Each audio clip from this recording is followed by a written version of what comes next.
think there's a lot of what do you call it? Every hero has got its own different kind of stuff, and it's all about finding out what the heroes do. So, hey Bob, how you doing, man? Bob's here to hang out Hey, tonight. what's going on? We got Pat here, Bob. I stole him. I'm keeping him up late tonight. All Yeah, right, no, I was talking with him and Matt earlier after my accident there. I was like, yeah, no, I'm definitely gonna try and stay up late and there you turn some go. cards, All right, so do first and something to keep in. foremost, let's get Yeah, draw a the hand die size, out right? here. Yeah, you'll draw the hand size, and we need to determine who goes first. Do you happen to have some dice near you by chance?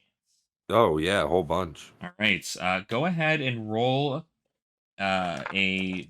If you have two d6s, go ahead and roll two d6s for me.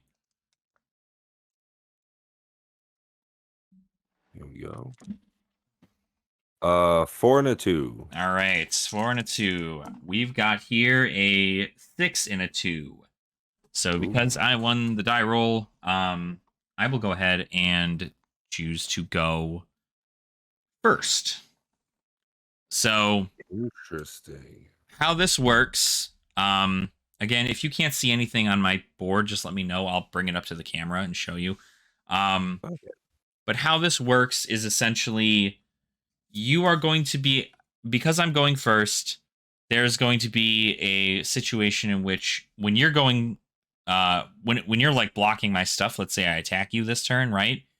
You can Hmm. block my stuff, and then at the end of my turn, because this is like turn 0, the person who goes second gets to draw up to their max hand size for their first turn. So this is Okay, usually yeah. the turn in which, if you are going second, you have an opportunity to block with cards from hand and not Hmm. have like a loss in tempo, essentially. Okay, yeah. So, Yeah, that makes sense. yeah. So your intellect is, of course, based on the blue down there at the Yep. bottom. Yep. And so what you'll do is 4. you'll drop to that hand size, and so I'll go first, and I will show kind of an example of how these things work here. Let's see here. What am I gonna play? I'm gonna go ahead and play. Hmm. I'm gonna play Riled Up, which I'm going to pitch a pummel for. So I pitched 3 resources. I've played Riled Up. And essentially, what this says is if you've discarded a card with 6 or more power this turn, this gets +1. Currently, I have not discarded a 6, mainly because I don't have an effect that allows me to discard for 6. But Mhm. I am coming in That's for 3. 7 damage right now to you. 7. Yep. That guy. Yeah, so your block values are all in the bottom right of your card, essentially. This card does not have Dominate, so you can block with as many cards from your hand or any armor you want to block with as possible now. Um, and we'll kind of go over the combat step as to like figuring out that whole thing. So, Mhm. and Uh, so again, see. I'll show you kind of like how it's always best to kind of like show how the general turn cycle is going to Yeah. work, and then we'll go from there. Uh, So, so I'm thinking I'll block with a Merkmeyer Grapnel for 3, okay, along with a Widowmaker for another 3. gotcha. Okay, And I almost think it's worth taking the full block because I get a card draw back to full hand size. So it's correct, not like right? I'm missing out. Mm-hmm. Yeah, and you could Um, you could maybe want to keep one thing in your hand that's like more important than the other, or however it works out best for you. But that is it's kind of like the choice there. You could also block with armor here too if you wanted to keep 2 cards in your hand, um, and be able to kind of see what that is. But I think the only card like Iron Rot Legs is a card you could block with, but in most cases armor should only really be used to block attacks that have on hit effects because it will certainly make it more difficult. where he kind of fills the gap. Yeah. So I'll Okay. also have our our life up here. Let I me. think I think it'll be worth it just to take the one. Okay. So we'll go ahead and Yeah. do that then. So I've got us Down to here. 19. Yeah. So down to 19 for you there. Oh, nice. Thanks, dude. Yeah. So got that there. Now I'm going to go ahead and move to. I do not have any more action points because this card does not have go again. And I do not have anything at instant speed that I am able to play. But how this combat chain works here essentially is I come in and I attack for 7. You're blocking with 6. And then if I had any attack reactions, I could play attack reactions on my turn. And Chain. Yeah. then if you had any defense reactions in response to that, you could play defense Right. reactions. Do that after. Yeah. And we essentially just keep doing that back and forth until both of us can't do anything. And then we calculate damage, and then we move on to the next chain if things have go again. But in this case, there is no go again, and I don't have any attack reactions to use. So I am going Yeah. to Yeah. end the chain here. My riled up will go into the grave. Yours 2 cards will go into the graveyard. And then I will move to Arsenal. We're going to Arsenal this card. I'm then going to take my pitch, anything in my pitch zone, and if you have multiple cards in your pitch zone, you can change their order in any way you want. And then you just put them face down on the bottom of your deck. And then I would draw up to hand size, which is 4. So I'm drawing 3 cards here. And then you will also draw up to 4 since this is turn 0. And so this is where like the fun kind of begins, because now at the end of our turns, Now it's on. it's just like that's just it. Like if you attack me and I block with 2 cards and then it's my turn, I don't get to drop to hand size at the end of your turn. I just have 2 cards in my hand that I have to deal with. So it is it definitely gets a little bit more spicy as the stuff goes on here. So but if you have any questions about anything that is in regarding to your deck, we can even open play these hands if you really wanted to, just because like I'm down to give you like good lines, show you how things should be organized essentially. Because again, we're just doing this for funsies. It's not like we're in a tournament. So. Oh yeah, no, for sure, yeah. Okay. So I got my 4 cards for hand size. Okay. I like the things that say go again because I know I can kind of chain that together to keep the action moving a bit. Yeah, that is the case there. And so normally in Azalea, you don't have to worry too much about like how long a chain link goes, but being able to do things with go again and then also fire off an arrow in the same turn, the more attacks you can pop out at a turn, the better off you normally are. So tends to be the case. Okay. I'll start off for 0 playing a Ravenous Rabble. Oh, perfect. Okay. So when it attacks, I have to reveal the top card of my deck. Yep. This card gets minus X attack, where X is the pitch value of this card. Yep. So it's 5 minus 3. So it gets 2 attack for its base. Yep. I reveal it. And then do I just put this back on top then? Yep. Yeah. What we kind of like to do, or like if you just for like ease sake, right? Because you've essentially revealed it to me. Yeah, just flip it over. So that way you know. It's easier for you specifically too, because if you already know what it is and I already know what it is, that means that you don't have to worry about like, oh, I can't remember whether or not that was a blue sedation shot or a red one. You can leave it face up there, and then if you ever Azalea into it, you know what you're looking for, kind of deal there. So okay, yeah. So you're coming in for 2. Yeah. I don't know what I want to do about that, to be honest. I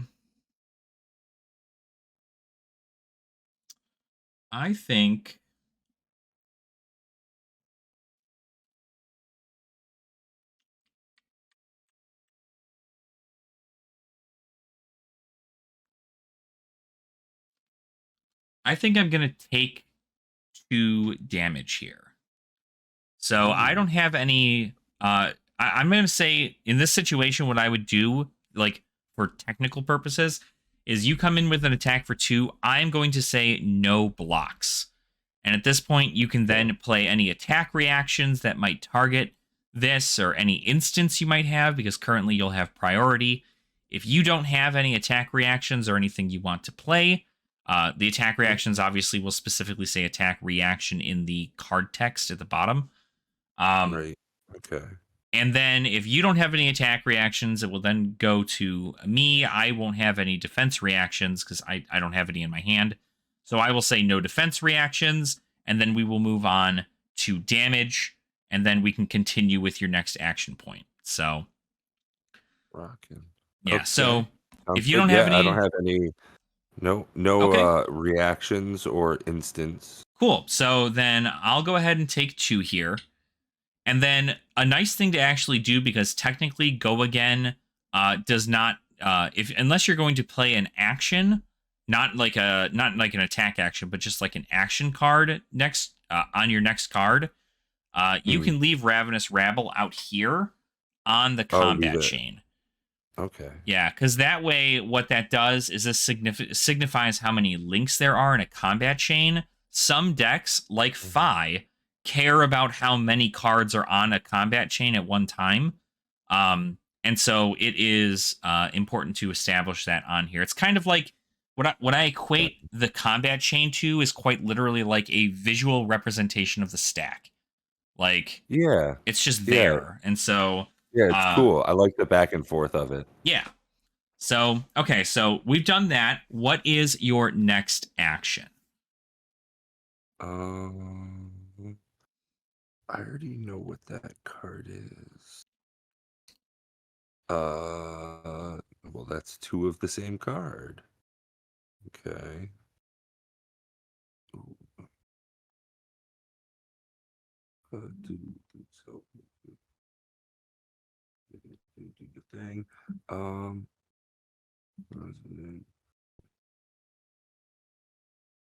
That doesn't help me either. Yeah. Yeah, I don't think there's anything helpful here. So, I Um, can give you a little bit of a tip. yeah, so I have 2 Scout the Periphery Uh-huh. and an arrow, the Skybound Shot, Mm-hmm. which I can't really use. I'd have to get it into my arsenal to be Correct. able to use it first. Yep. Um, So, what you can do here, for instance, is you can, if you look at the card Barbed Castaway, the first mm, ability on there says you can pay 1 resource to put a card from your arsenal or from your hand face down into your arsenal. face up. Does Yeah, it say face okay. up or face down? I can't remember what it says Yeah, over the there. top one's face up. Okay. Okay. So So yeah, yes. So you I can, can pitch the Scout the Periphery for 1 to pay for the resource cost for the once per turn instant to put well, both of these cost 0. yeah. So Well, this one costs 1. how you would sequence this a little bit better to be more resource efficient here. So if you Okay. put Scout the Periphery in your hand, a good thing to do here is you pitch the blue one. The 3 Okay. pitch one there. Pitch that one Okay. there So I'll to float activate. 3. Yeah, so you're Okay. pitching that. One of that is That. going to Barb Castaway, so you'll be down to 2. Okay. Put an And that'll arrow from activate my Barb hand. Castaway's ability. You will then put Skybound Shot into your arsenal, face up. Rockin'. Yeah. Yeah. So if that is if that's in your arsenal now, that effect of Barbed Castaway is at instant speed. Because it is at instant speed, it does not break the chain, so technically your Ravenous Rabble stays up there, right? But now you are put in a very interesting position because you have Skybound Shot, which comes in for how much? 5 damage 4 damage? Yeah, 5 damage. 5 damage, okay. And you need to pay 1 resource for it, right? Yeah, and I've got 2 floating. Yeah. So you can do one of two things here. And personally, I think the first one I'm going to tell you is the way that I would play it. Is you can go ahead and then break the combat chain by putting Ravenous Ramble into your graveyard. We call it breaking the combat chain because the next thing you're about to do is you're going to play an action. So you can play Scout the Periphery from your hand. This guy. Yep, Yeah, for 0. You do still have an action Yeah. point, so you'll play that. You put it up towards the combat chain area. Oh, And yeah. play it there. Yeah. Yep. And so what that does is that allows you to look at the top card of any hero. So because you already know yours, it'd be a waste for you to use it on your own. So what you can do is you can ask me to see my top card. Now, I know this isn't like metadata because you don't really know what the cards do yet, but I am able to then show you what the top of my deck is, which is this card right here. And so this is kind of a way for you to go, oh, he's going to draw into this card at the end of his turn. So this is something I can look out for, right? So okay, so you're definitely going to have some good solid attack action coming at me. Yeah, there. right. So okay, so cool. Yeah, that's the other cool thing is that if you reveal the top card of my deck, you look at the top card of a deck. I don't get to see it. So you're the one who gets to see it, and I don't. See, that's that nice little subterfuge, kind of almost like Demir-esque kind of stuff. I meant that's a really small attack card. Yeah, got it. Tiny attack. Okay. All right, cool. Yeah, tiny attack. So by using Scout the Periphery, I'm able to look at the top card of target hero's deck. We went with you. Yep. The next attack action card I play from my arsenal gets a +3 to attack and go again. Correct. So I'd be able to use one of this 2 floating down to 1 to play this Skybound Shot for an 8 attack at you. Correct. Yes. And that is proper sequencing. So essentially, the go again on the Scout the Periphery is natural to Scout the Periphery by itself. It does not give the Skybound Shot go again. So in this same sense, also, I mean, I don't think you have any more cards in hand, so it's not like you could do too much else. So the Skybound Shot would be what you can do there. You'll shoot the Skybound Shot for 8, right? Yeah. And that's a huge amount of damage, right? Like that's good stuff. That's more than what I came in with during my last turn, which is what you kind of want to do in this game. The other thing you could do, just as a general idea of what you can do here, same scenario, right? In which you play Scout the Periphery and you load the Skybound Shot and the whole thing there, right? Yeah. Same scenario. You would have 2 floating resources at the time. Yeah. And what you can do is you can then use Azalea. You can then activate Azalea's ability as its action. Put that Skybound Shot at the bottom of your deck, and then put the Sedation Shot at the top of your deck, or on the face up in your arsenal. Yeah. And so what that does is that will give Sedation Shot Dominate. Now, Dominate is a very interesting keyword because it is, I can't really remember what the equation is, what the equal kind of concept is for Magic, but Dominate is essentially I can only block with 1 card from my hand. So in most cases, this Skybound Shot coming in does not have Dominate, but it does have 8 power. Right. So I could block with as many cards from my hand as I want. But if you use the Azalea's ability to put the Skybound Shot on the bottom of your deck and then put that Sedation Shot into your arsenal, you still have floating resources to be able to shoot the Sedation Shot with the buff from Scout the Periphery. So now that blue Sedation Shot would be coming in for, I want to say, 6? 6, yeah. Yeah. It would come in for Dominate 6 with Dominate. And And if it hits, create an inertia token under your control. Yeah. So Ooh, how that draw. works, right, is it's a little bit more useful um to make your on hit arrows have dominate, because if I can only block with one card from my hand, if your arrow is dominated, that means that I will not be able to fully block your attack in most cases. And that means that you will get the inertia token on I will get the inertia token more specifically. You will inflict inertia upon myself. And That's pretty like it. This is mean. The yeah. inertia token, Mhm. like discarding your hand. Yeah, yeah. Essentially, what that will do is, what it does is it prevents arsenals from happening, because at the end of your turn, you're able to put an arsenal down, and then you Mm. draw up to your top. But if I have any cards left over in my hand that maybe I'm saving for a later turn, or if there's something that I wanted to put into my arsenal, uh, I no longer can do that, because at the end of my turn, the inertia token will trigger, and everything that Mm. I have in my hand and in my arsenal will need to go to the bottom of my deck, and I will need to draw 4 new cards as I would normally at the end of the turn.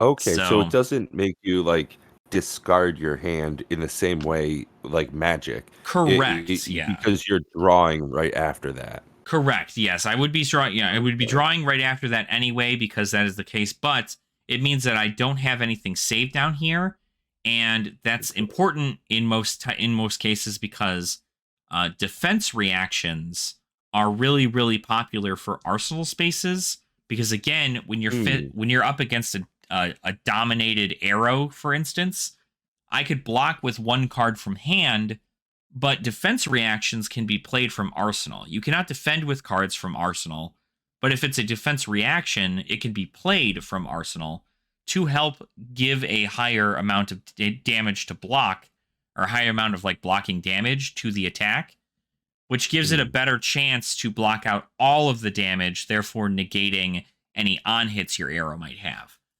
But if you take away the Arsenal ability of an opponent, if you Kind dominate of slows another them down a arrow, bit. Yeah. yeah, essentially, if you dominate another arrow on your turn, again, I'll only be fit with the option of being able to block with one card from my hand, which guarantees you damage, because most cards in the game only block for 2 or 3. So you're guaranteed to get damage through. So Mm. uh, it's kind of one or two ways you can do it, right? And entirely up to you. I can kind of show you how that inertia token stuff worked. That's all brand new to the game. It just came out in Outsiders recently. So, if you wanted to do the sedation shot choice, you could, or if Yeah, you want to let's just stick with make it. that. So, Yeah, we'll just play it the way it is. gotcha. Go for the simple. Okay, sounds good. Okay, so uh, I'm coming at you for the 8 with Yes, Skybound Shotgun. gotcha. Okay, so I'm going to go ahead and I'm going to. Mm, mm, mm, yeah, I think I want to do this. I'm going to go ahead and take this high roller, which has a defense value of 3, and I'm going to block your uh, skybound shot for 3. So I will take 5 damage unless you have any attack reactions, but I don't you think you do, Got nothing. because you got nothing. Nope. So, Empty um, hand. yep. So I will take 5 here, down to 13, because I have no defense reactions. Then we'll go ahead and clean up. And so you take all the Okay, stuff touch on the combat closest chain, combat chains. throw it on up there. And at this point, do my resources go away? Correct. Unless you had any instance that you were able to play with those floating resources, the resources all go away at the end of your turn. So at that point, if you were able to get like another card into your, No. into Right, if I your, could get it into my arsenal, yeah. right, you could flip it or something, or some other thing. But in most cases, sometimes you're left over with leftover resources. But as you like tune your deck, the less chance of that will be, because your decks are usually like very fine tuned to be able to use the perfect amount of resources every turn. So it works out pretty nice. So now that you are, now that you're kind of done there, what you'll do is you'll drop there to 4, and then you'll put those stuff in your pitch zone, which is to the left of your deck. Oh, yeah. You'll go ahead and flip that upside down and put that under everything there. Yep. Perfect. I like that that's how that works. Like, I was kind of explaining, one of my friends came over and was looking at some Flesh and Blood cards that I had opened the other day here. And he was like, oh, what the heck are these? And I kind of started explaining the different symbols and placement and stuff. Right. Because we're both, pretty avid Magic players. Mm-hmm. And he was like, well, what about mana? I was like, that each card is like attack, defense, and your resources, like all together. Mm-hmm. He was like, so there's like no variance? And I was like, well, there's a lot of variance. Right. But like that part is gone. Like Exactly. there's no more like mana flooding, no more, woeful mana screw. Exactly. I think that's what a lot of it is too, because like you even see it like, I think I was watching not this. I know there's a Pro Tour going on right now for Magic, but I know the one previous to this one, the All Will Be One Pro Tour. I watched some of those games, and the amount of times I saw professional players lose their games strictly due to mana screw, I was like, this is still a problem, and you do not normally have that in here. The only time in which it's ever like your resources may not quite be right is, let's say, you have like 3 cards in your hand that all, they only, you need to pay like 3 or maybe even 4 resources to play them, and you drew a whole hand of reds. So like at that point, you may be able to get like 1 card off, but you may not be able to get like as much as you wanted to, because now you have a bunch of reds in your hand, which aren't going to pay for your big cost attacks or abilities. And that causes a whole different thing. But again, that's all based on variation and variance.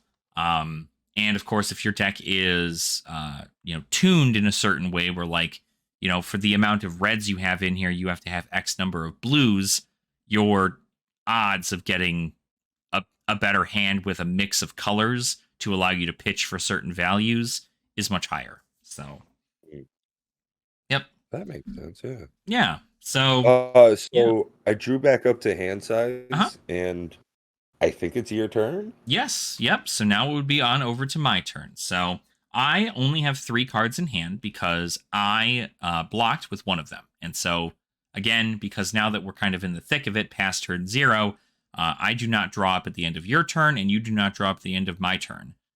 We just only draw up at the end of our own respective turns. So my thing here is I am going to go ahead and do a swing big. Or Savage Swing. Sorry, Savage Swing. Savage Swing costs 1 resource, so I'm going to pitch this red here to pay for it. And then as an additional cost to play Savage Swing, I have to discard a random card.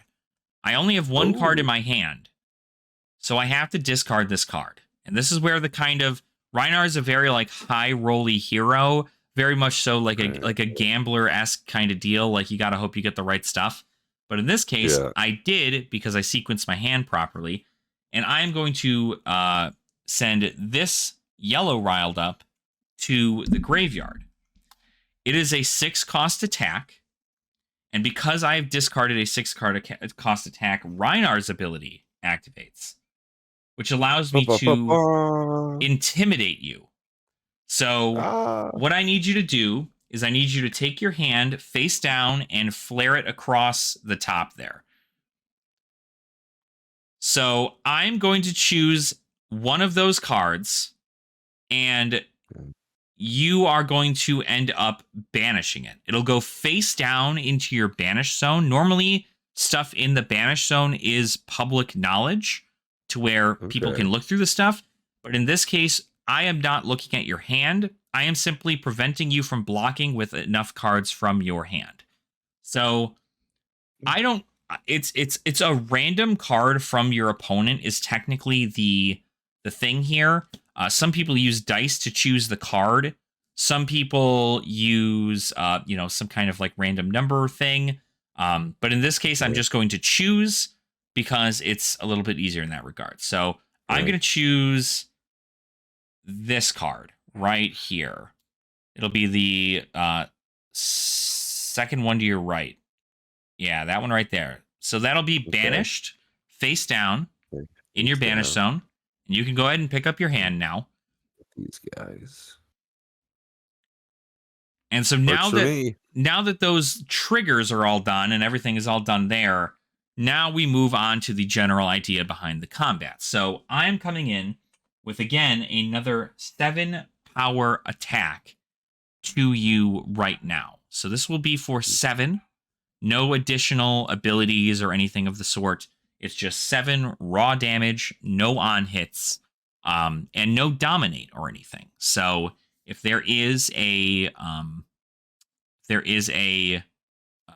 a bunch of cards in your hand that you want to block with, you can go ahead and block with them. If you wanted to use a big part of the game is using your health as a resource.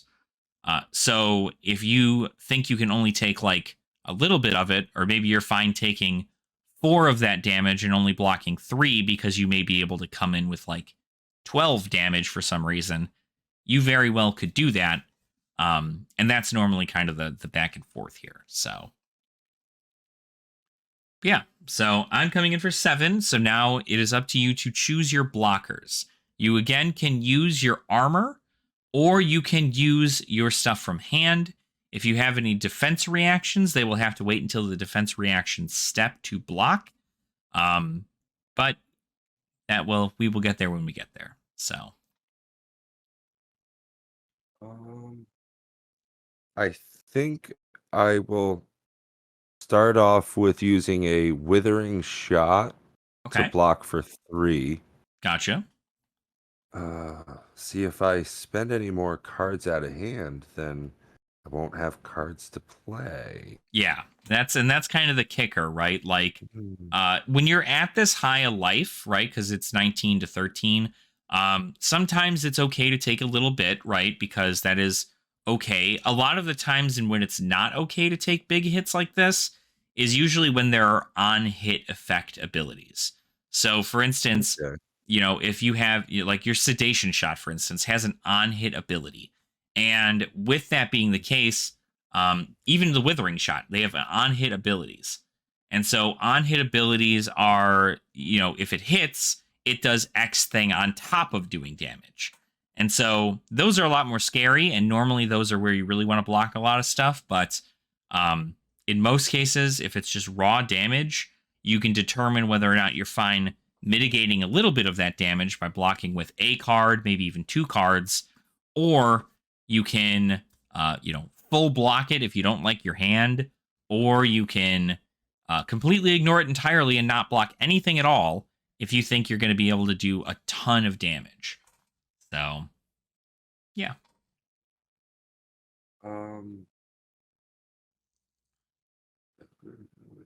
I can only shoot arrows from my arsenal. Correct. So with the barbed castaway once per turn instant, am I able to pitch cards at like instant speed to be able to use this once per turn instant on your turn? Yes. Yep. Yeah, you can. If that is what you wanted to do, you can. When you have your priority, you can choose to activate Barbed Castaway to put a arrow face up into your arsenal, or if you had something face down in your arsenal, you can use its second ability to flip it face up and give it an aim counter. So you can very well do that. There are some decks that do that sometimes, but loading it, the problem with loading it on your turn is that there are some cards that do destroy, or not on your turn. The problem with loading it on your opponent's turn, when it's not like a turn 0 situation, is that your opponent may have a card that, if it hits, destroys your arsenal. So Ooh, you would yeah. essentially be using the resources to put that into your arsenal. And then that's a huge read for like your opponent to be like, oh, cool. Well, I wasn't going to play this turn, but now I can because they have something in their arsenal and I want to get rid of it.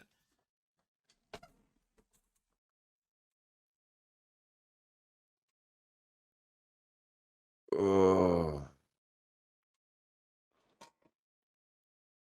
And if you need any help, I like trying to figure out what you should block with, what you shouldn't block with, like feel free to spread your hand out. I can certainly tell you what I would do in these yeah. So situations. I've So got sedation shot and salvage shot, both with gotcha. 3 defense. Mm-hmm. Um, so I was contemplating pitching the sedation shot to float 3 to once per turn instant my barbed castaway, putting salvage shot face up in my arsenal, Mm-hmm. and then using crow's nest whenever you put a face up card in your arsenal.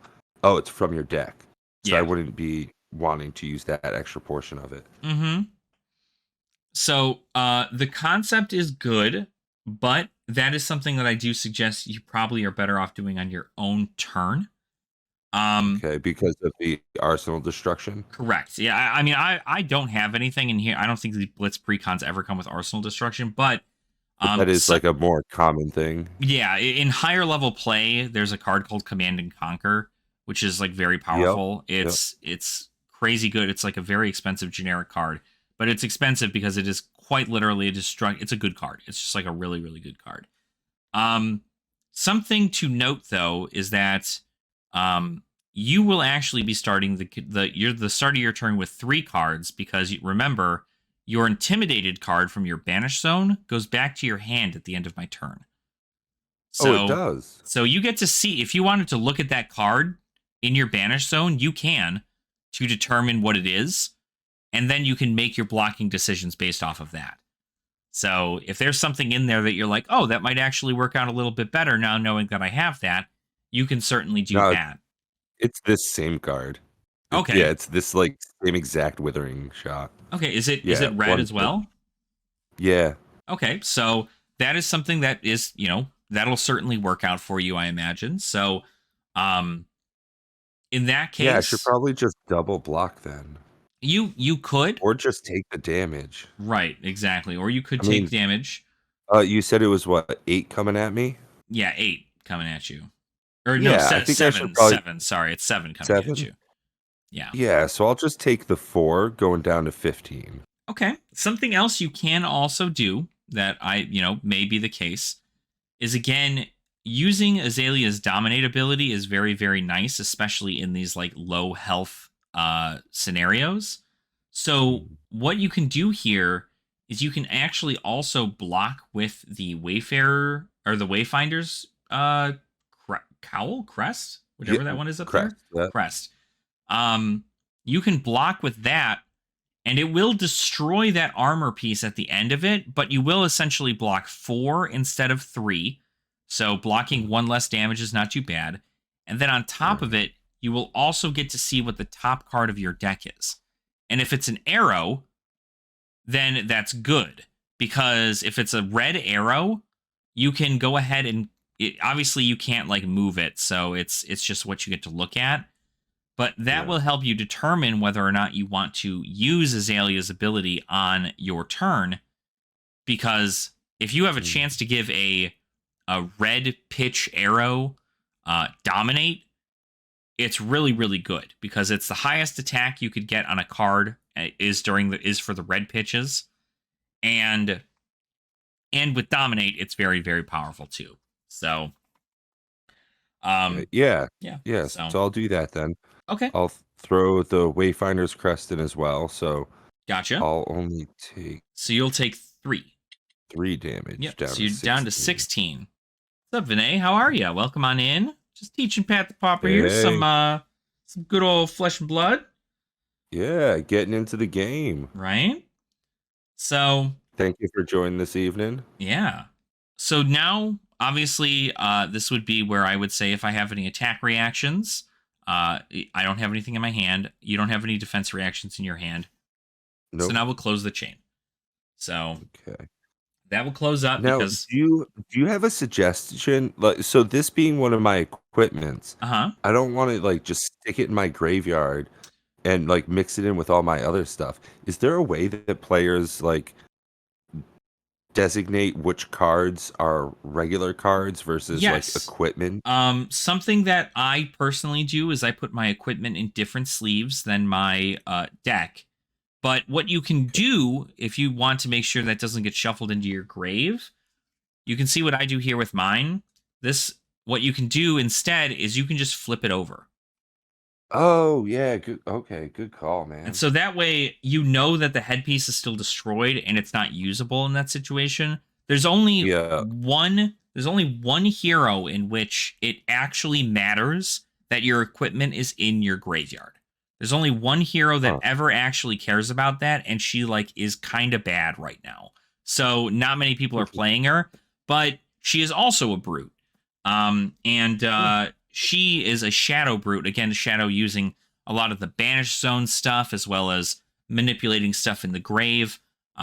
So her big thing is that in most cases, players will have their equipment in different sleeves compared to the rest of their deck so that they know that if it Huh. does get mixed in, they will see it there. But um, for most cases, I don't ever put my equipment in the grave. I just flip it face down in its same position to notate that the armor is no longer Change in available to be status. used, Yeah.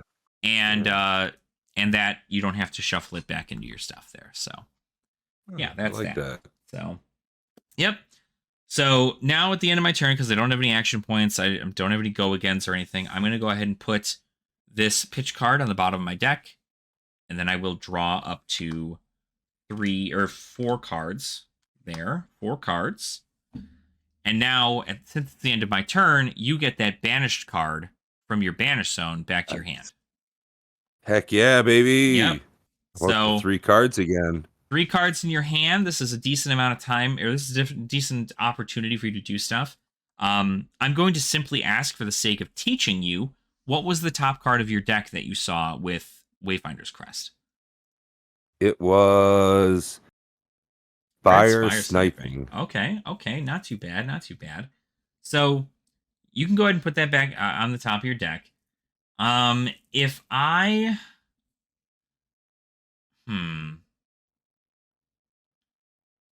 what does salvage shot read again? It doesn't seem super good. Um, It normally Arrows isn't. can only be played from arsenal and only if you control a bow. When this hits, put it on the bottom of its owner's deck. Gotcha. Okay, so it's But a it little. is a 5/3, Okay, so it seems like that part of it's nice. gotcha. So in this case, what you're going to want to prioritize, normally what you're prioritizing on Azalea is you're prioritizing on-hit abilities for your arrows.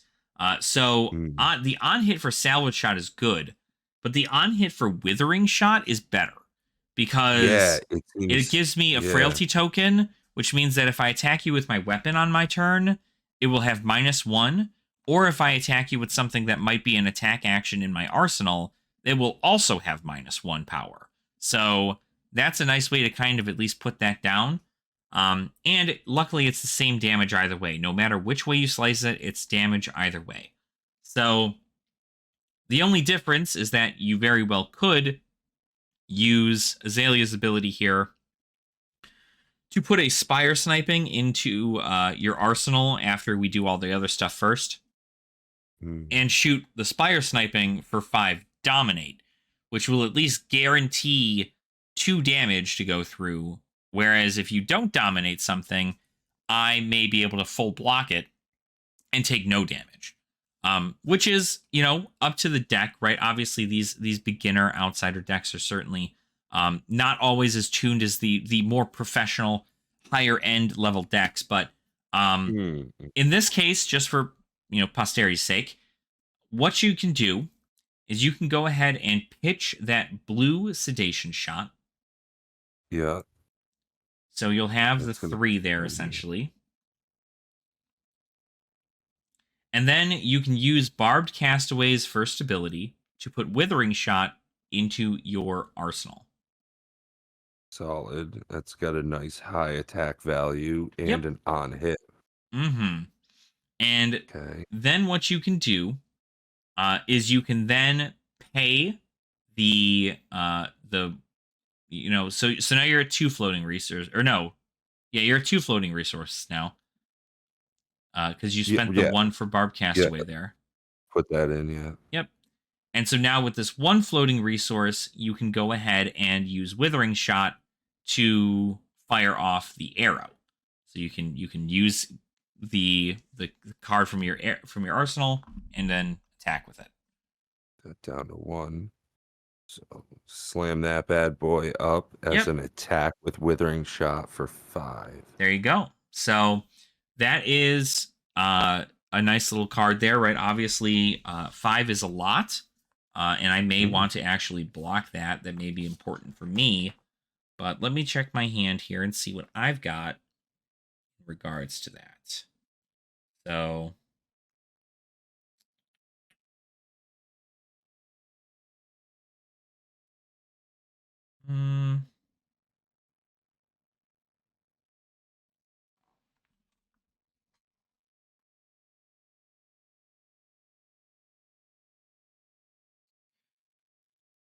okay.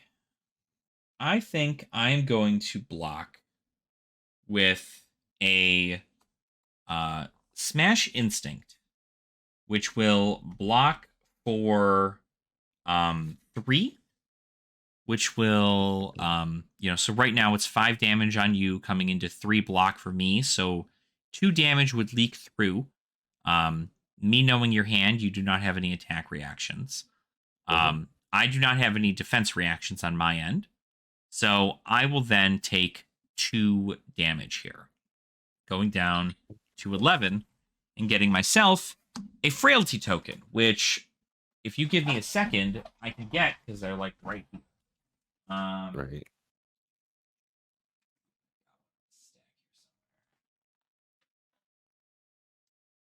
Your attack actions played from arsenal and weapon attacks have -1 attack. At the beginning of your end phase, destroy this token. Yep. So All the tokens are pretty good in this game. yeah, Like, powerful. They have a strong effect. mm-hmm. And that's normally the case. There is that they have a lot available there. Here we go. Realty token. I've got a Blood Rot Pox 1 and a Inertia 1 2 for today, so we can do that. Yeah, these that were just introduced in Outsiders are very, very interesting because they're, they are quite powerful in their own regard. But it also affects certain decks in different ways. For instance, like Inertia is really big into hurting people who want stuff in their arsenal, like Rangers. And Guardians and like people who are looking to like defend a lot, they've got that there.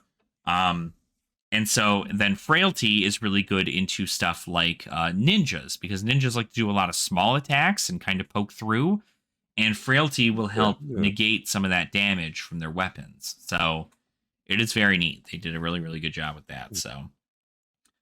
So I have a Frailty token now. Damage has gone through. I'm sitting at 11. So I'm going to go ahead and we're going to clean up here. I'll Arsenal, the last card. Ooh. Do I Arsenal or keep a block? So you're essentially what the case is here is, if I were you, arsenaling a card is good because you're able to, one, guarantee that you have an arrow in arsenal, which is very, very nice. Even though you know that the top card of your deck is an arrow, but what you can do is if you end up drawing into a pump ability, like something to power up your stuff, but also opt, you're going to be able to look at the top of your deck again. Like if you get to scout the periphery again, you can look at your top of your deck and activate Azalea, and that will be able to get your salvage shot from there back down under, put the new arrow into your arsenal, and it will get a buff as well as gain dominate. So that is very good.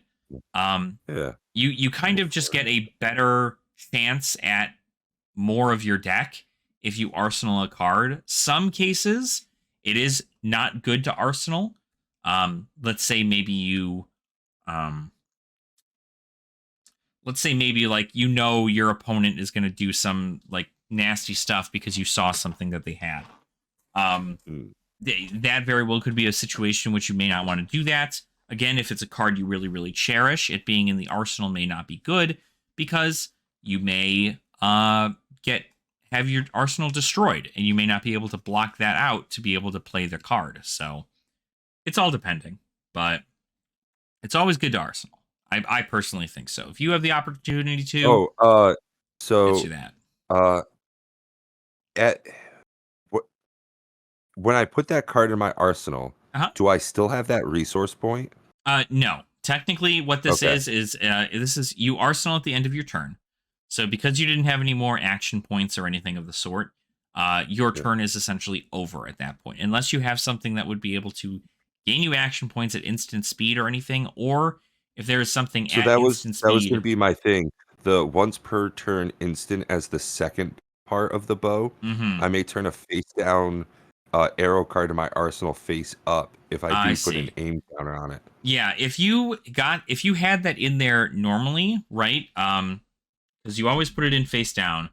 So what you can do is, unfortunately, the end step occurs before the arsenal, and the end step gets rid of Yep. any floating resources.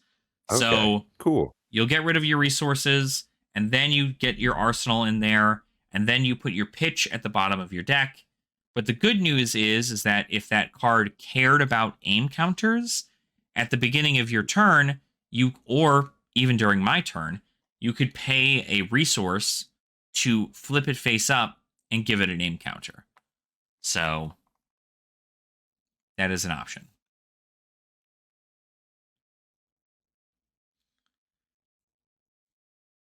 Mm, But yeah, can I only play it if it's face up? no, Okay. you can play it if it's face down too. Okay. Yep. Interesting. Yeah, it's just The arsenal sometimes. thing is like a really cool mechanic. Yeah, and it's only specific to rangers, right? Like I mean, like everybody gets an arsenal, but like rangers are very specific because they don't have like this is my weapon is a romping club. I can literally just pay resources and attack you with this. But you Right. Yeah, can't do that's that with your bow. You can't do that with yeah. your bow because your bow does not you know you're not just like hitting people in the face with bows.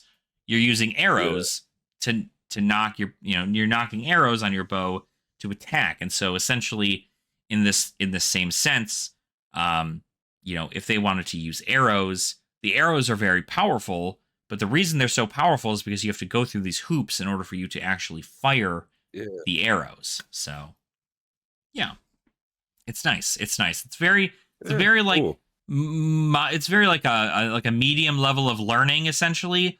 I always tend to start people out if they're trying to learn. Ninja is a great way because it's very like straightforward, but it's Yeah. almost too straightforward to the point where I think we talked about this too, where like Mhm. very like it's very like lay your whole hand on the board and just like just just figure it out, right? But there's no intricacies of learning when to block, how to Right, there's block, no like nuance to it, yeah. yeah. So yeah. So now that you've arsenaled your card, you'll go ahead and put your pitch stack, which is to the left of Oh, your yeah. deck there, under your deck there, and then you will draw up to your max hand size. Oh, yeah. I forgot draws at the end of my turn, Yeah, not the beginning. it's literally So I the was like weirdest thing. Yeah. I was so, like, as the part of my, like, anxiety about putting that card in my arsenal was like, "Well, I'm just gonna get, like, a big dick to the face and, like, have nothing to block for my turn." And it was like, "Oh, wait, no."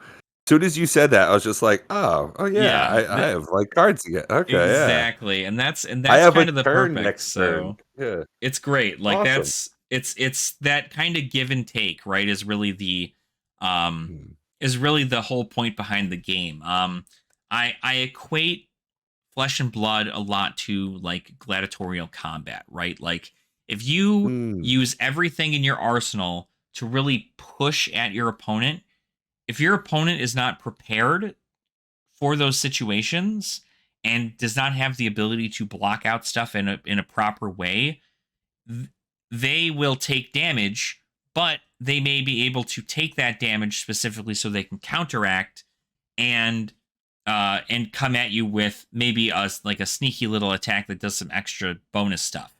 But if they go on the heavy defensive and they block out everything and they take no damage on their turn, they are essentially hunkering down to the point where they will have no offense on their turn, and it is just pass and wait for something better.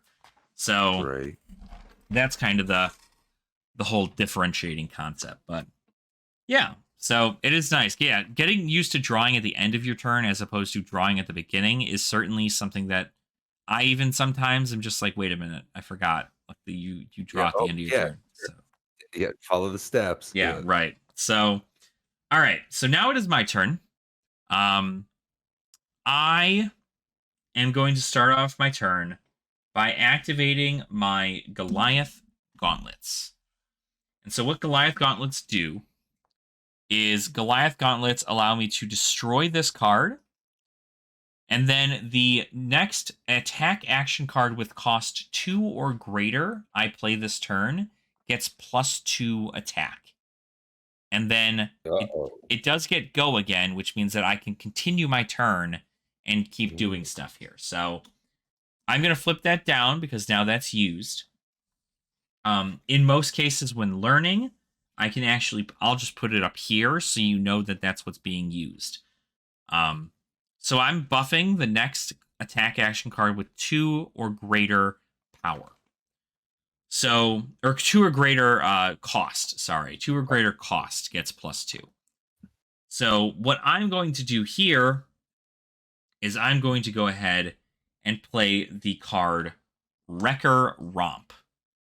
I'm going to pitch this Pummel, and that will get me 1 float here. I'll have 1 floating resource here. There are also some really cool, like, big dice that you can get. I don't know if you've seen it on, like, the live streams or, like, the games and stuff. There's these big dice that you can get. I think they even use them in the UPF video from the prof. And that's really good at, like, determining what's there. But right now I've got 1 floating resource, and that's because Wrecker Romp costs 2 to play, and I pitched a blue. So Wrecker Romp is coming in for 2. And as an additional cost to play Wrecker Romp, I need to discard a card. The only card left, we've been here before. The only card left in my hand is this 1 card. I'm going to discard it. It is a 6 power card. So because it gets discarded, I will now be banishing a card from your hand with Reinar's ability. So let's go ahead and do...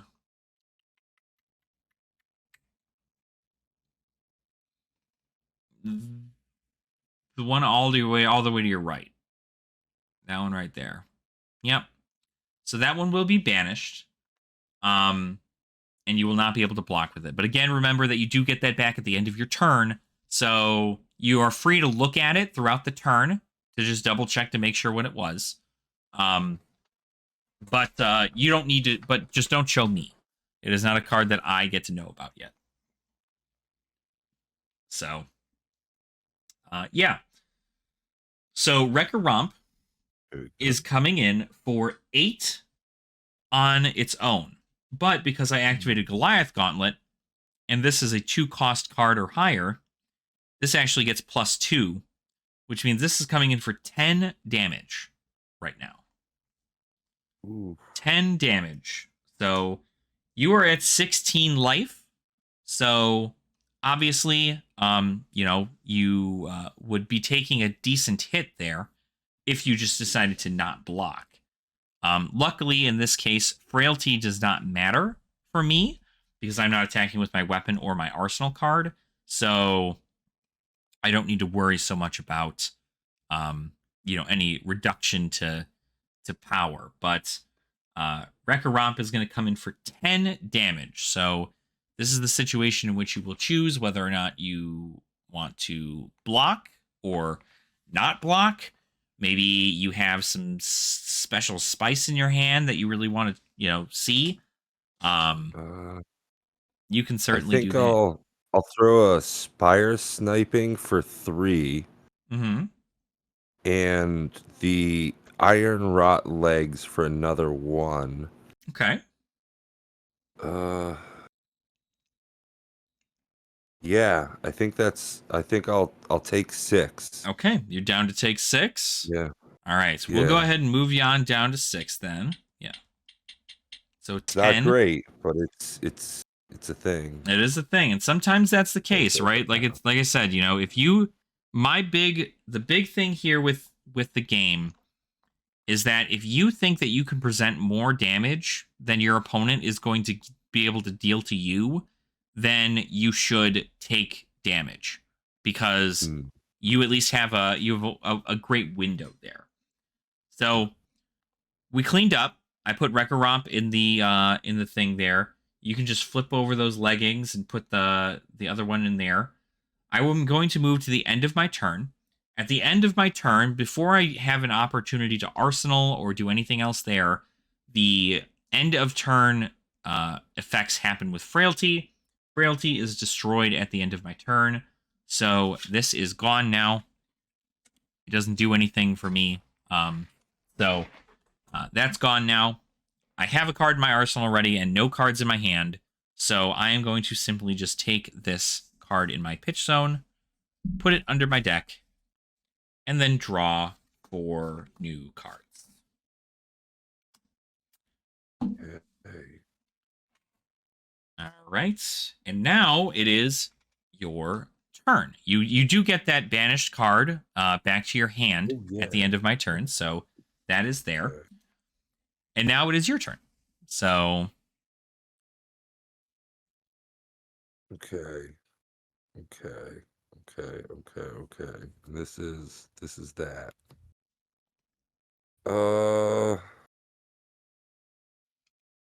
I want to do a bunch of those things.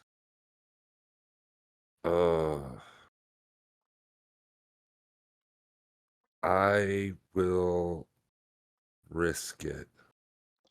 hey, be like that. Yeah. I'll pit. Okay. You have to play the card and then announce it. Yeah. Normally, what Okay. you do is what I do. I mean, really, there's like a right way to do it, and then there's like the Sharky way to do it, kind of deal. But like for new players, I don't really mind whether or not you pitch first or you play a card first.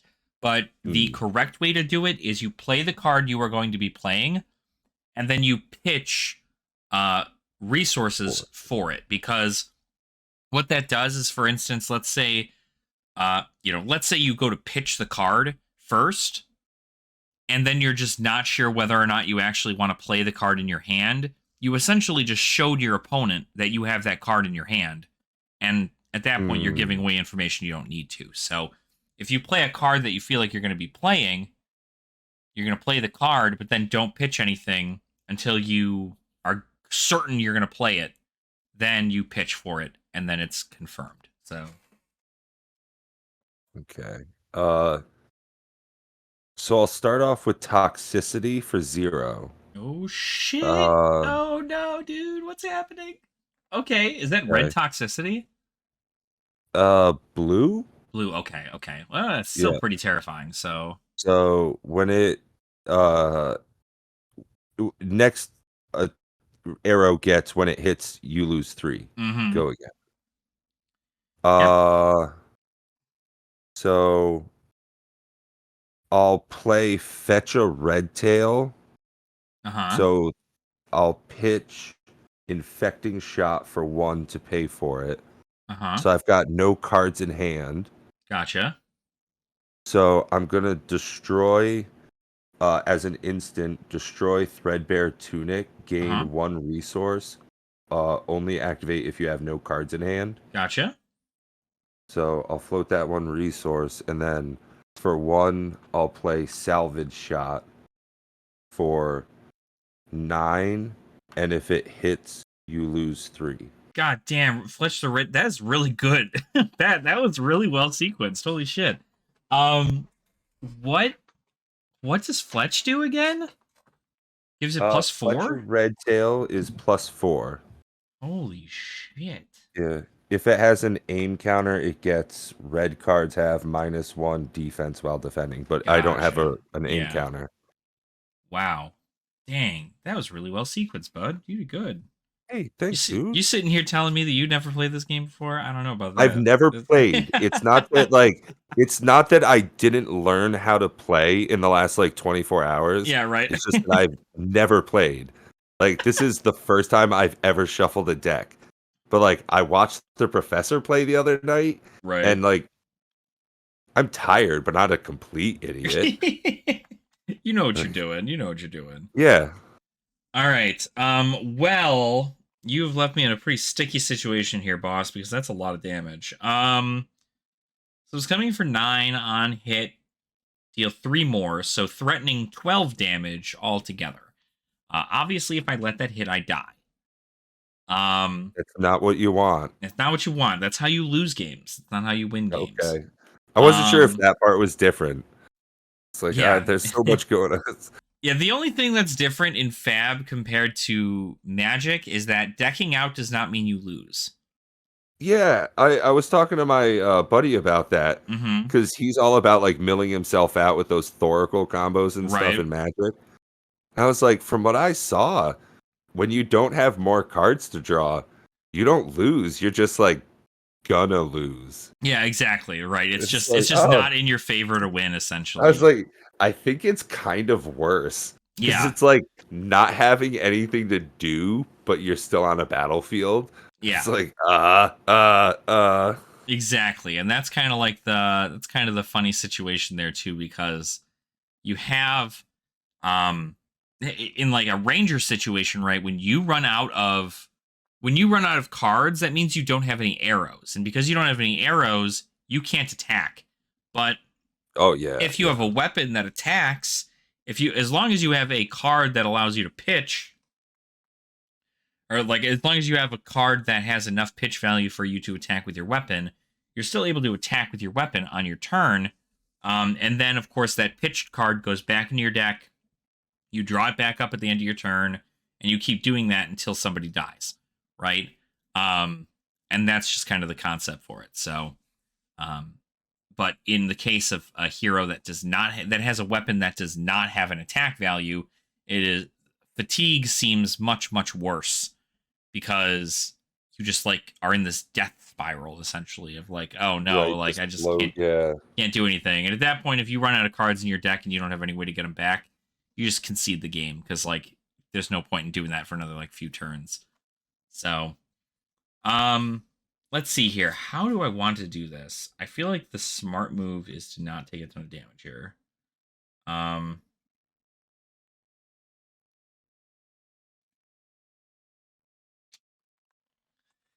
kind of want to do something on my turn.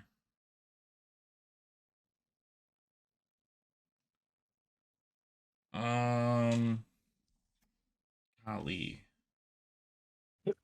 No, I feel like we're too into it here. I'm going to go ahead and block that out with 3 cards equaling 9 defense, each of them being 3 blocks. So I will fully block out your shot. Full block. And because you did not hit, you do not get that additional toxicity. Oh no! So that is full block from me. So, and that is another situation.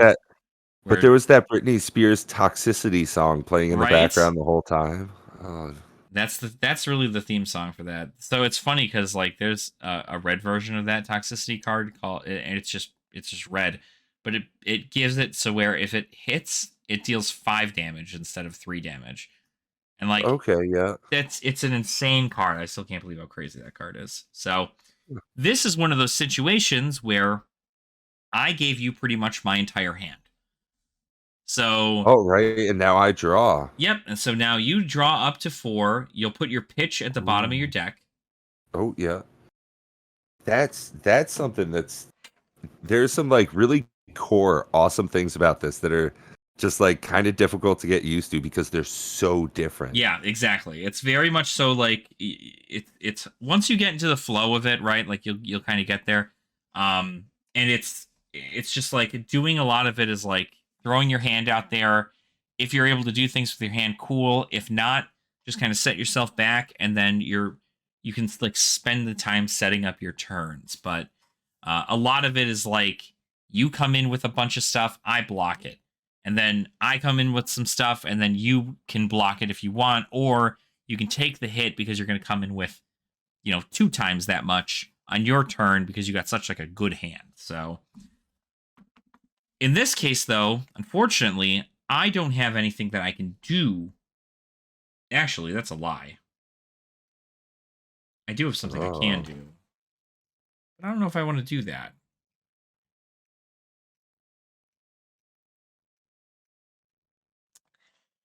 I don't know if I want to do that. You know what? We like to... Maybe... No. I'm not going to do anything. I'm going to go ahead and keep this card in my hand. I already have a card in Arsenal. I personally do not want to do anything else on my turn. So what I'm going to do is I'm going to then just go to end step, and I'm going to just draw up to 4. So that is one of those situations where, yeah, I essentially just gave you my entire hand of blocks, and then didn't come in with anything. And because I couldn't come in with anything, now you have 4 cards in your hand for you to do even crazier stuff with. So that's kind of the trade-off, right? That is what we call gaining tempo. So okay, so it's my turn. Yep. Okay. So it is your turn. Kind of want to do that, but I'll have to do that first. Okay. So I would like to use the first barbed castaway trigger. For 1 resource, put an arrow from my hand face up into my arsenal. Okay. To pay for that, I will go ahead and pitch a yellow sedation shot, which will still float me 1. Yep. And I will go ahead and put fire sniping red into my arsenal face up. I'm doing good, biology. How are you? Welcome on in.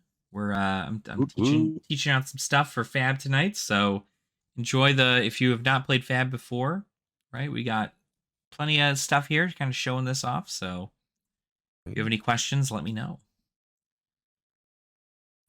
Once I get the spire sniping into my arsenal, I think I'm going to go ahead. So there is an effect that does trigger when Spire goes into your arsenal. Oh, yeah, look at the top 2 cards of my deck. Put them back in any order. Yep. Ooh, good call. So this is an opportunity for you to set yourself up for a really good Azalea turn.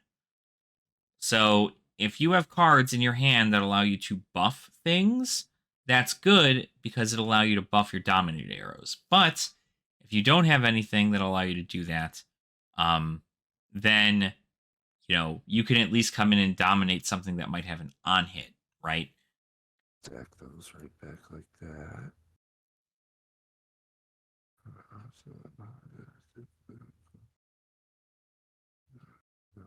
Okay. So I think I'm going to use Azalea's once per turn action. Gotcha. For 0 to put a card from my arsenal on the bottom of my deck. If I do, put a card from the top of my deck face up into my arsenal. If it's an arrow, it gains dominate until end of turn. There you go. Again. Yep. So now you have that. Also, be aware that because an arrow just went from your deck to your arsenal, you can use Crow's Nest's ability to pay 1 floating resource, which you do have. Yeah. Put an aim counter on sedation shot. Which gives it +1. I'll go with that. I'll do it. Yeah. I'll take that. I'll take that action. Right? So now this is a 6 power arrow with dominate.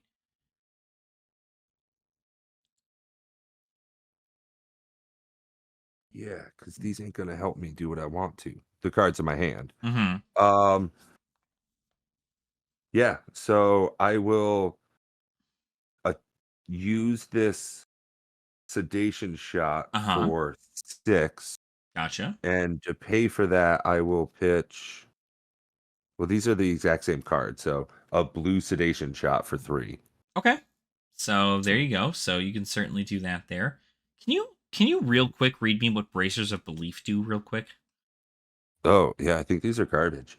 Action: destroy bracers of belief. Reveal the top card of my deck. If I do, the next attack action I play this turn gets minus X, where X is 3 minus the pitch value of the revealed card. Go again. Gotcha. Okay. So that's just a way for you to look at the top of your deck. Got it. Yeah, that doesn't seem very good. Yeah, there well, let me tell you, there are definitely better there are better Let me common tell you, they're definitely better. The yeah, comments. there are there is a common bracer that Azalea runs even in high level games. Like I'm talking professional levels. There is a card called Bullseye Bracers, which is like one of the best arm pieces for Rangers because it essentially just allows you to destroy it and then put a arrow from your hand into your arsenal and give it +1. So Oh, it is hmm. nice. If you're looking for an upgrade for that deck, I certainly would check that out. It's practically, I guess it's not practically bulk because like Rangers are kind of hot right now, but I have like I think I have like 4, so I could send you one with your uprising stuff. Yeah, if you throw that in the you know, Yeah, yeah, toss that in there, and yeah. yeah, I'd be super appreciative. Yeah, I'll send you some stuff. Of course, that's if you want to play Azalea, right? Obviously, if you want to play something else, I can certainly set you up with. I have literally a Mm. ton of stuff here, so I can certainly send you some stuff. But I am looking at both Fi and Dash as like the decks. I think that Dash would be really crazy fun turns. mm-hmm, And same thing with Fi. It seems kind of, straightforward. right, I've got to say, like this whole arrow bouncing back and mm-hmm, forth stuff has definitely been uh, a difficult intro into Flesh and Blood. yeah, But I'm glad that I've grasped enough the basics beforehand mm-hmm, to not just like mumble and fuddle my way through this. yeah, So, exactly. Yeah, it's definitely there's definitely a lot that goes on with it, right? But it's not terrible. Um, a lot of what happens with Rangers is sequencing. Like getting things to happen in the mm, right kind of order is a big deal for Rangers.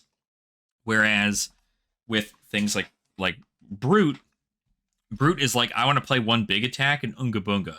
So, and that's just like the whole purpose of it. So, um, there's something to be said about a straightforward play style. yeah, Red aggro is classic for a reason, right? exactly. And so that is the whole purpose there is they're aggro, mid range, and control play styles for everything in here. So if there's something that you want to play, especially Dash, Dash is really good because she can literally, if especially if you're playing her in Classic Constructed, Mm. getting her sideboard, uh, pretty much the way she is she can literally just like switch up her game plan depending on who she's going into, right? So if she's going against an aggro build, she knows that she can go into an aggro build because she tends to be aggro-er.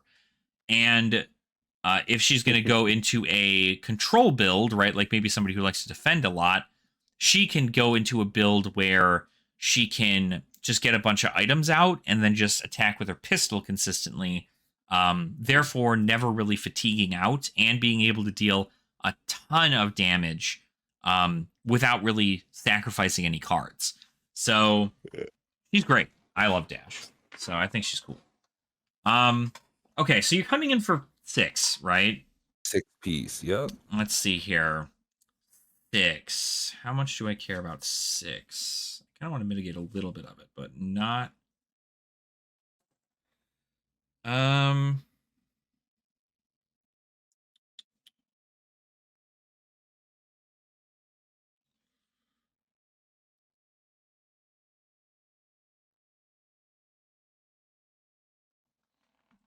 I think I'm gonna block with I'm gonna block with 4 here. So I'm blocking with my Barkbone Strapping, and I'm blocking with this bellowing or this Primeval Bellow. So 4 total here. So 2 will leak through. Because it does have Dominate, that's kind of why I couldn't block with more things from my hand, because unfortunately that is the case. So I will take 2 here. Barkbone Strapping will get a -1 defense counter on it because it has Battle Worn, which essentially just means that when it blocks with stuff, its defense value gets lower, but it's not destroyed. And then I get a Inertia token right there. So that is that one there. All right, so now you move on over to the end of your turn. So you can choose a card to Arsenal. I only got the 1, so I might as well. Yeah. And I'll refresh the hand with 4 new cards, and I will pass it over to you. There you go. All right, thanks so much. Yeah, biology. Yeah, that's kind of the concept too. Like Dorinthia is a very nice, like pretty beginner basic one. The same with like Katsu and Ira and just I think like the less like intricacies that you have in a hero, the better, like the easier it is to be explained. And you get the idea between reactions and so on and so forth and the reaction step. But you know, as you play, you do a little bit better there. So yeah. So now it sees you have 2 cards in your pitch zone. So you can rearrange those in whatever order you want. Let's say if there's a card that you want to see sooner than later, you can just put it in whatever order and then flip them face down and put them on the bottom of your deck. And that is that. There we go. So that is that there. Now I have this fantastic Inertia token, which means that at the end of my turn, my arsenal and anything in my hand is going to go to the bottom of my deck. Then I will draw up to a new hand. So I need to find a way to be able to utilize my arsenal here this turn. Otherwise, it's going to go bye-bye. So first, what I'm going to do is I'm going to go ahead and play Wild Ride. And I'm going to pitch Primeval Bellow for Wild Ride. This is a blue Primeval Bellow, so I do have 1 floating, since Wild Ride costs 2. But what Wild Ride does is when I attack with this card, I do draw a card and then discard a random card. And if a card with 6 or more power was discarded this way, this gets go again. So I'm attacking with Wild Ride. I'm then going to draw a card. And then I'm going to go ahead and put these face down. I'm going to shuffle them around. And then you can pick which one I put into my discard pile. Let me know which one you want. The one in your right hand. Please put in your discard pile. This one here? Yeah, the rightmost card. Gotcha. All right. This one will go to the discard pile. It is a 6 power card.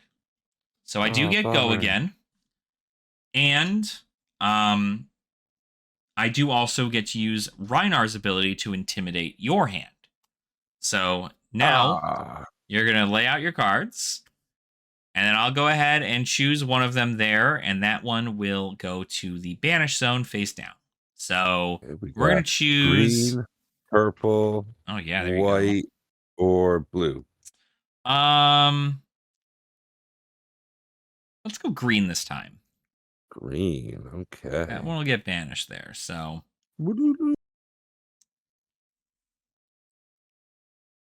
that's Reinar's ability all taken care of there.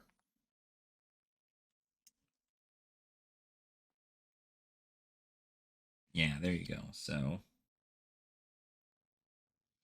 all right. So Wild Ride is coming in right now for 6.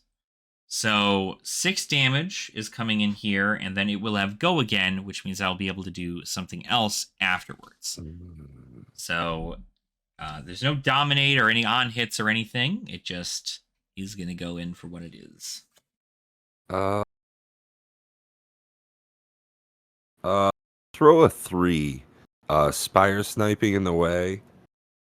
So I'll just take 3, bringing it down to 7. Gotcha. So you will go down to 7. All right. Leave that for now. That way I still have 2 cards in hand, in case, for further shenanigans. Well, technically, remember, you do have 3 for your turn. But right now, you do only have 2. So now I'm going to continue with my turn because I do have go again, which means that I will move on to the next combat chain link if I choose to continue attacking, which I will. Because what I'm going to do then is I'm going to go ahead and play... do I really want to do that?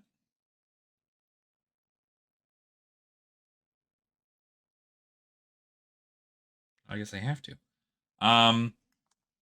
For 1 here, is it 1 or 3? Oh, it's 3. Just kidding, it's 3. So I have to do this. I'm going to pitch this Savage Swing using the 1 floating resource that I had there, plus this yellow here, which pitches for 2. That's 3 resources. So I'm using these 3 resources to play Riled Up in red. It is a 7 attack card, and it says if I've discarded a card with 6 or more power this turn, this has +1. So now this is coming in for 8 damage. Ooh. Yeah, that was pretty good sequencing on my part there. So yeah, for sure. So Riled Up's coming in for 8 now, which is lethal. So oh yeah.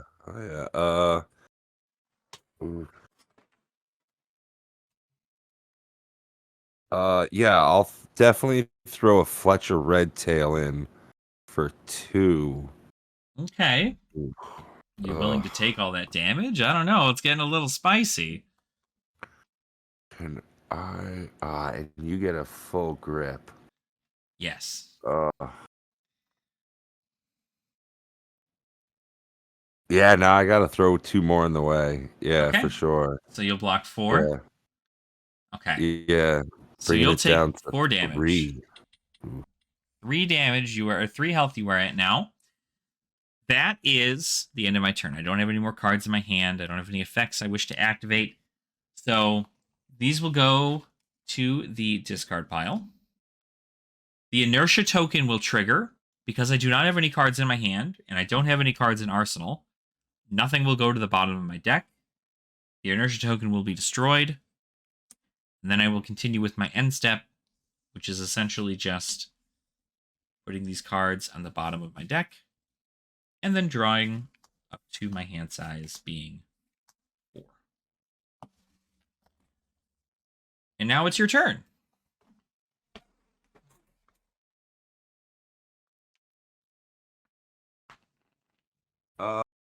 I will do Azalea's once per turn action, putting a card from my arsenal on the bottom of my deck. Ooh-wee. If I do, I can put the top card of my deck face up into my arsenal. Oh no. That's not super awesome. It doesn't gain dominate, but Correct. I do have go again. Uh-huh. So there's okay. Well, fuck me running. Okay. The blind Azalea is normally the yeah, game ender there. It definitely paid off really well right there. All right, so as an additional cost to play Seek the Horizon, I may put a card from my hand on top of my deck. When I do, Seek Horizon gains go again. No. Oh, I I don't want any of what's happening here. So I think you could have done your turn a little bit. I think it maybe have been a bit less risky if you'd done it a certain other way. But I want you to finish out your turn to see what you do.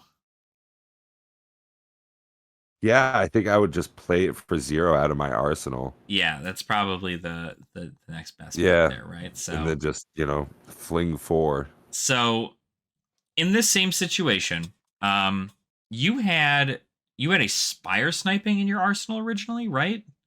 Yeah. Yes. Okay. So what I would have done there is I would have taken the one card I had in my hand, Yeah. and I would have pitched that card to activate Barbed Castaway to flip it face up. Because when it gets flipped face up, you get to look at the top 2 cards of your deck, and you get to rearrange them in any order. So let's say that first card was Seek Horizon, but the second card was an arrow you could have shot. You would have guaranteed yourself an arrow. So yeah. That makes sense. Yep. So again, Azalea is a very, like I said, this is very much so about sequencing and I like that. It is. It's going to be a lot less, like not. It's because it's not really confusing, level. Right? It's definitely not super entry level, but the concept of a ranger is very, very cool to some people. I was drawn to ranger when I first started playing, because of this concept of having to like arsenal your arrows and shoot them out. But it's I just picked it up because I needed 2 decks to play against each other, and I'm sort of into goth chicks, so this worked out well. There you go. She's the queen of a lot of people. A lot of people love Azalea. There's an entire cult built around her. So although I really like the smile Dash has got, it's dashing. Yeah, one would say it is in fact dashing. See, I'm a big fan of Prism myself. Prism and Dromai are the waifus of Flesh and Blood for me right now. But Azalea's got it. They can all get it. They're all working it. I like it. I like exactly. See what they're doing. And I mean, Bravo's definitely getting his action. Oh, absolutely. That man is slaying. And as they said, chain. He's got a lot of awesome stuff too. Chain's pretty cool. Chain's a very interesting hero too. So, but that's again arcane and very like a lot more like advanced. I would say like Fi is beginner, Azalea is more medium, and then you have something like Chain or like an illusionist like Dromai, which is much more advanced as far as that stuff goes. So oh yeah, for sure. When I was watching that Shuffle Up and Play episode and they had a Dromai Dragon Mommy action going on, it was definitely like, wait, what is this guy doing? Why is he making all these tokens? Wait, what's he doing with all those tokens? Yeah, it gets kind of wild kind of quick, so it's already getting pretty late, so let's head towards the action here. Absolutely. I've got a Seek Horizon for 4 coming at you. Absolutely. I'm going to not block. So I'm just going to take 4 damage here. Oh, dag. So I'm going to go down to 5. Interesting. Okay. Oh, it's because he knows I'm stale. That's exactly... Okay, that is pretty much the concept there. Yeah, I'll let the chain close. Yep. I can't do anything except arsenal a card and draw to hand. There you go. So... And it's up to you, big guy. All right, so let's see here. We're going to go ahead...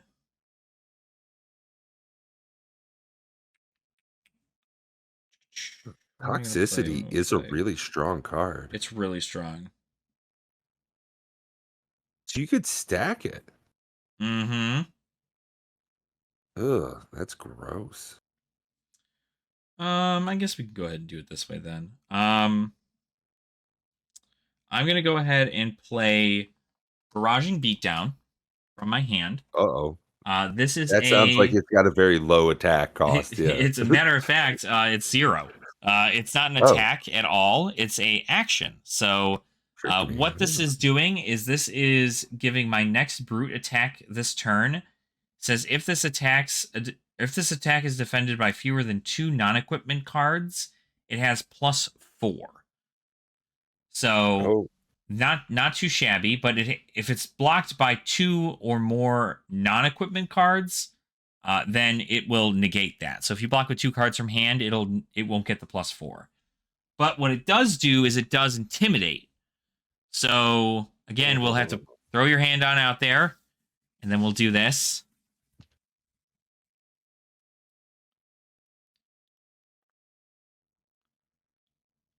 All right. I think we're going to go with the green again. That'll be the one that we intimidate there. I find that works really well. Like doing the color-coded dice thing. Right? Yeah, normally there's there's a much better way that I could probably do it, but it just tends to be the easier one there. Yeah, I just got a bunch of dice sitting around. Mm-hmm. So then what I'm going to do is I'm going to go ahead and play Pulping. From my hand, pitching, come to fight. So I will have 1 float there.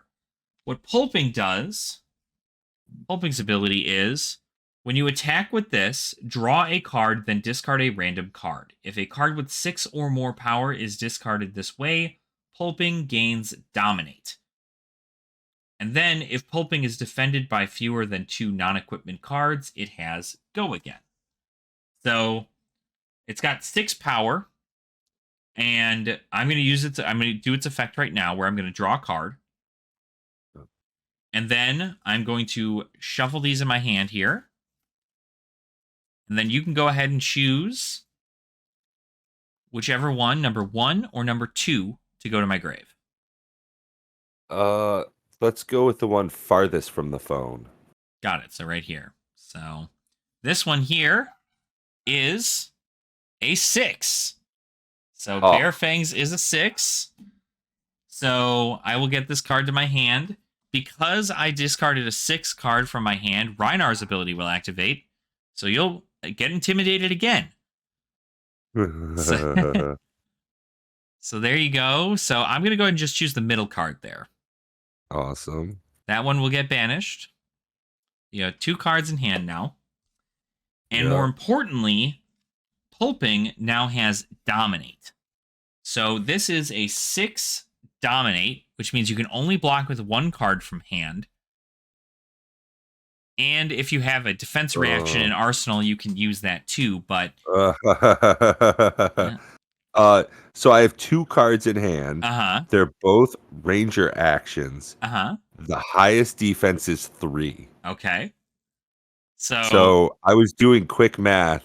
If I can only block with one of these cards, 3's going to get through. That is correct. And that would so be the I game. block with this. Yeah, so I block with this card, and 3 leaks through for lethal. Yep. Yeah. So not only Nice. 3, but also +4 because you're not defending with 2 cards. With more than So technically 7 is getting through with some kind of overkill. Right, overkill. There's blood all over the place. All over the place. Yeah. It's insane. So. Oh man, that was awesome. So that's Flesh and Blood, and that's essentially the concept. That's super fun.